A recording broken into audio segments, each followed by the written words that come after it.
Hello, welcome to my YouTube channel, Loc'D, and today we're going to talk about the mid-year freakout tag, which is something that I wish I did every year, but I didn't. But here we are, just living our life.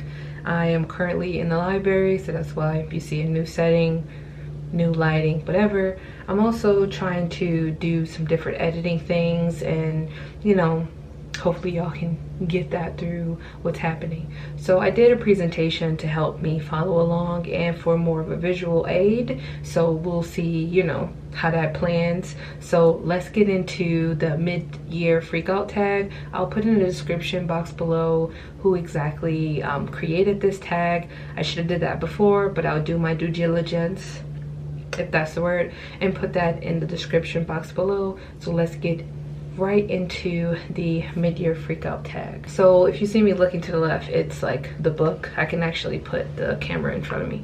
So if I'm looking down, it is me focusing on the question. For me, it is Down Among the Sticks and Bones. That is when I really realized that I like Shannon McGuire as an author, and that book was really one of my favorites out of the whole series. I'll put the card somewhere so that if you are interested in my thoughts of that series as a whole, you can go ahead and check it out.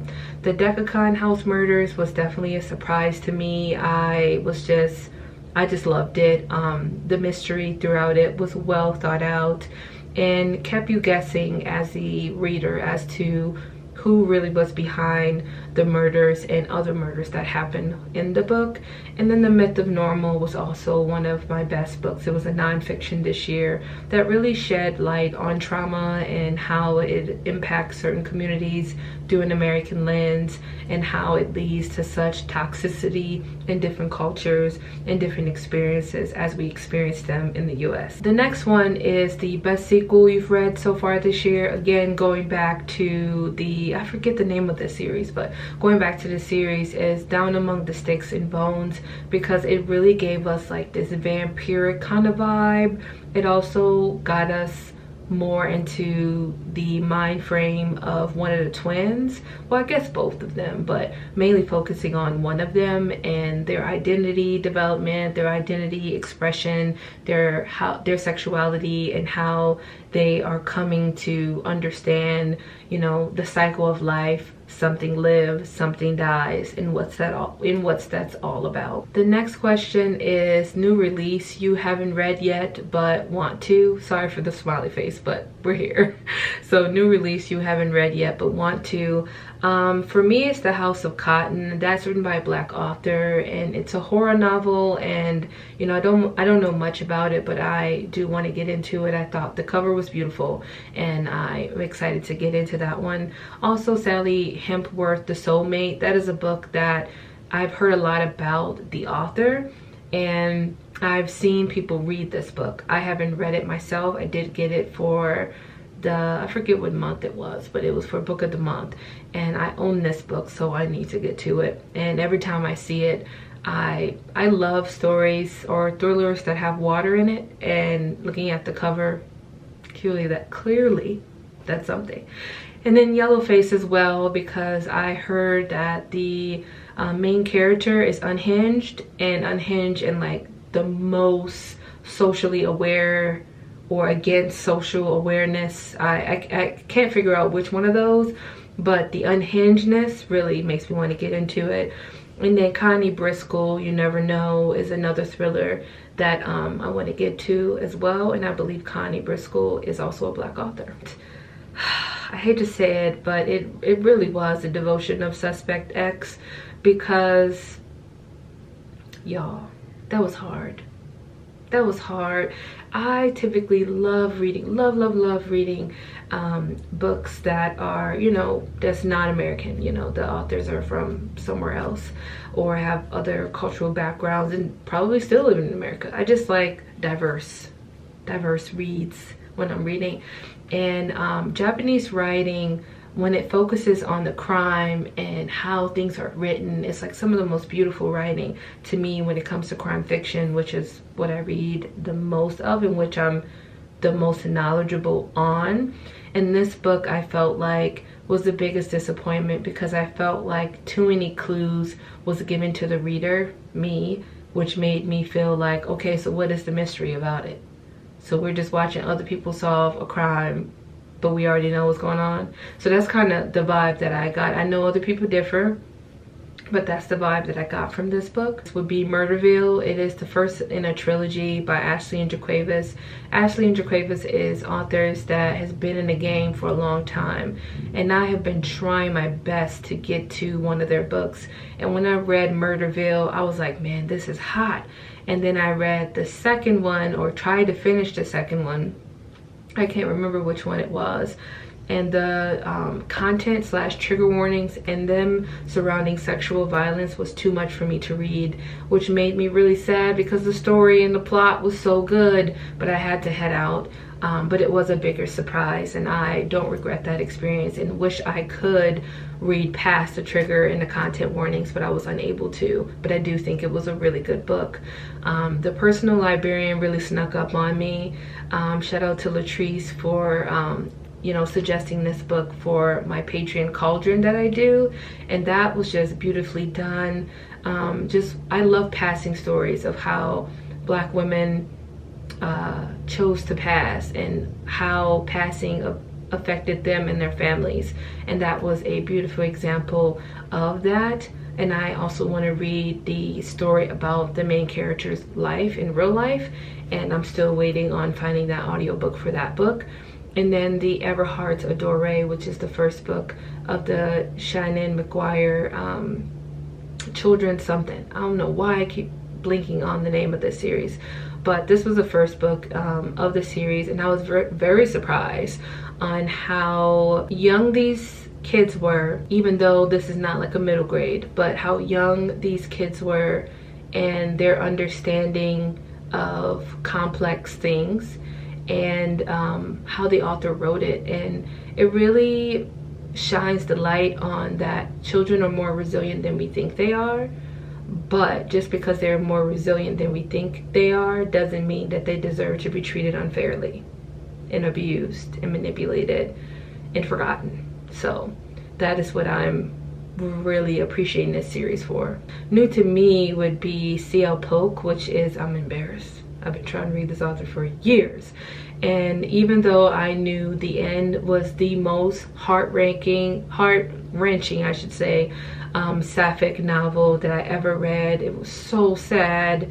I think it was sapphic, correct me if I'm wrong on that, but it was beautifully done. It's like, even though I know that my life and what I'm tied to has an expiration date on it, I will still choose you again and again and again.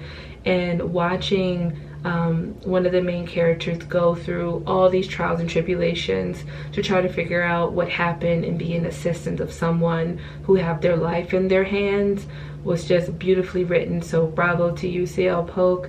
And then also Shima Shinya for the Loc'D London. I'm obsessed with this manga series. I'm going to continue to read them. It was just a really good story about how in the midst of trying to solve a crime, a student and an investigator become, in a way, found family. And that was just beautifully done. I don't crush on fictional characters typically, so yeah. No one.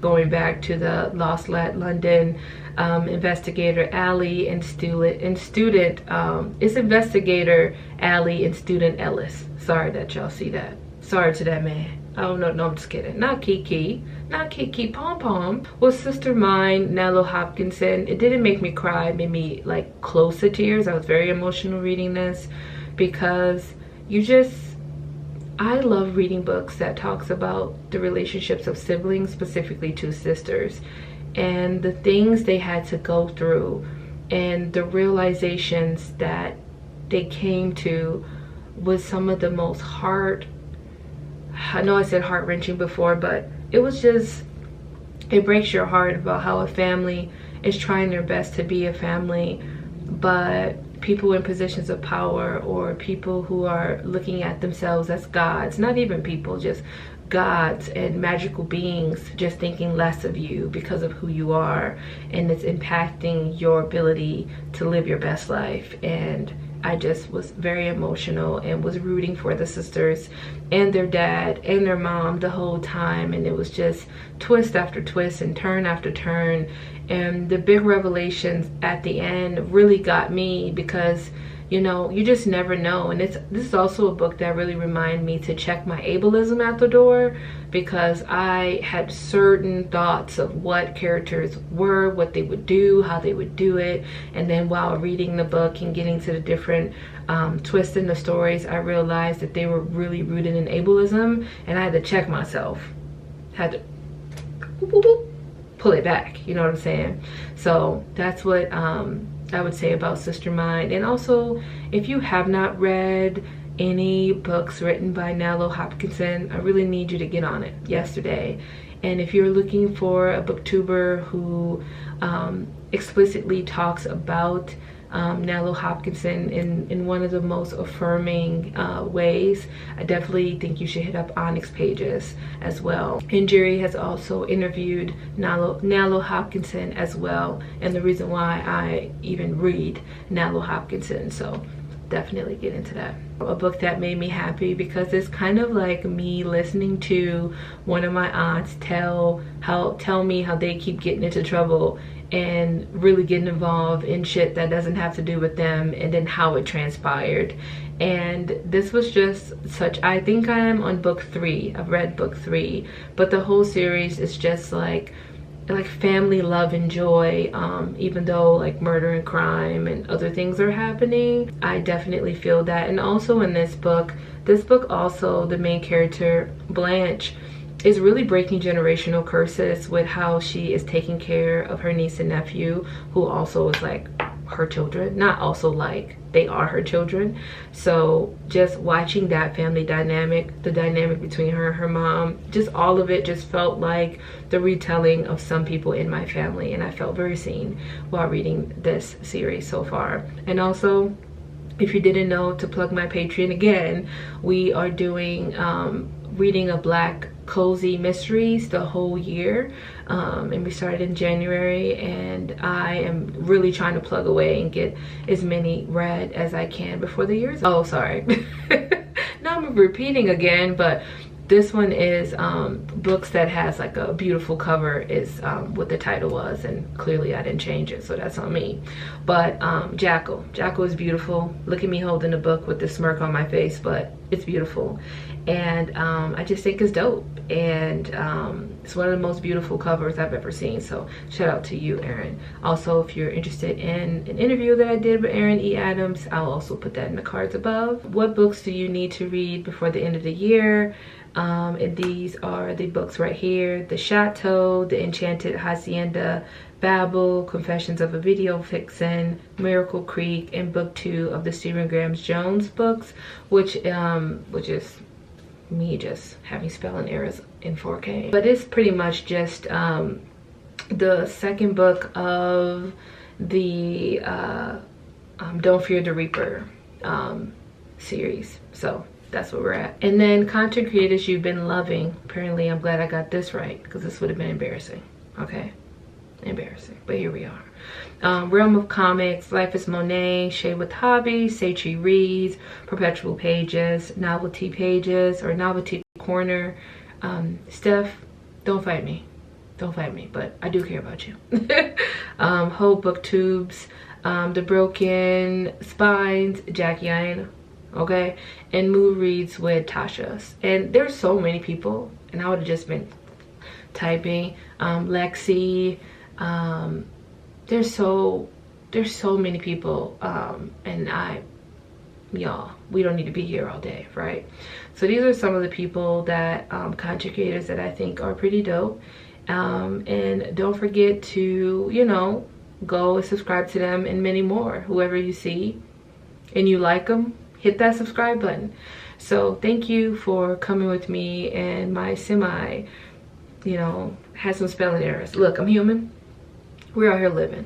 But thank you for coming, and I will talk to y'all later. Bye.